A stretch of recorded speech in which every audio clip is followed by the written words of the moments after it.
I used to lament having no shoes, until I met a man who had no feet. Welcome to Friday Fallacy.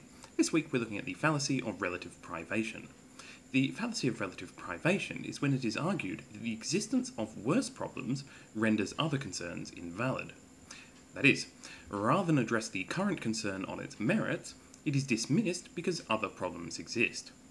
This is not a sound way of arguing, as whether something is a problem is independent of other concerns. That some people have it worse than you does not make your problems irrelevant. That some people have it better than you does not make their problems irrelevant. Some examples of the fallacy of relative privation. Eat your greens, there are starving children in Africa. Cheer up, worse things happen all the time. US atheists who complain about religion should go to Saudi Arabia. Then they'd know about discrimination. Women today have nothing to be upset about. It's not like they can't vote. Not all comparisons between problems are the fallacy of relative privation.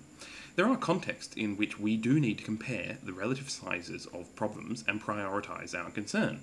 For example, when discussing which charities to donate time or money to, it is not fallacious to debate which problems are the worst.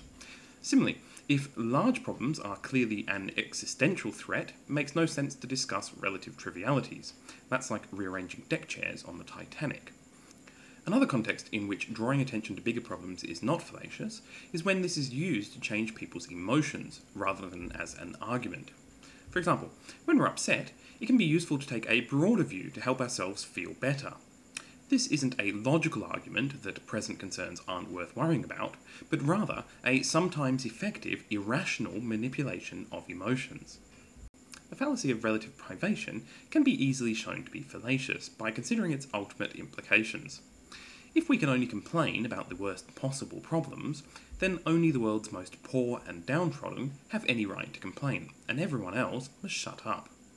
Obviously, a more rational position is that we should apportion our concerns to the extent of the problems. So big problems should receive more attention, and small problems should receive less. This fallacy is most commonly used to deflect attention away from issues that people don't want to consider. So instead of responding to the actual arguments for a concern, the existence of other problems are used to avoid the issue. For example, when the US is criticised for its human rights abuses, some point to more regressive regimes as a way of avoiding the issue. Just because Saudi Arabia is far worse than the US doesn't mean that it is okay for the US to torture people. And while it is clear that Saudi Arabia has a worse human rights record, this in no way excuses the actions of the US. In conclusion, the fallacy of relative privation is when it is argued that the existence of worse problems renders other concerns invalid. Until next time, keep your fallacies to yourself.